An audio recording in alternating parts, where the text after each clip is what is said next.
حديقة وتياترو الأزبكية ورحلة إلى القاهرة الخديوية في عهد الخديوي إسماعيل الخديوي الحالم.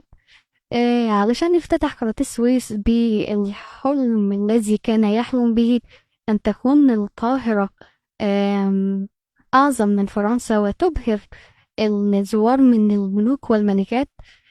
عمل حديقة الأزبكية، ودي كانت أحد المشاريع اللي كانت تصاحب حفل الافتتاح.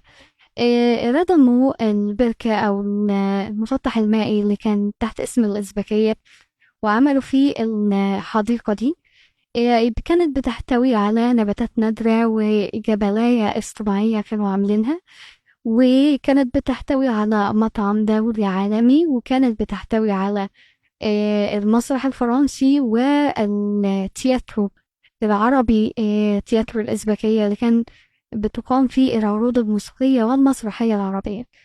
ال- الحديقة ليها تاريخ كبير سواء في عالم الحدائق والنباتات النادرة، أو المقالات اللي كتبت عنها، سواء في العصر في الافتتاح أو لما وصلت إليه الآن.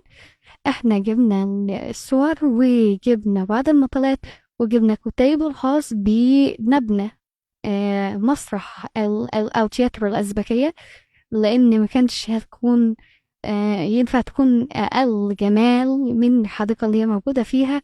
فكان الطراز المعماري بتاعها خلاب يبهر اللي كانوا بيدخلوا يتفرجوا على مسرح الأزبكية. في برضو إعلانات لبعض العروض اللي كانت هناك. الصور كتير، بس احنا نكتفي، انتوا كملوا الألبوم واستمتعوا بالصور اللي موجودة فيه والعروض اللي كانت بتعرض في مسرح وتياترو الأزبكية. كده خلصت الرحلة وخلص الكلام. سلام.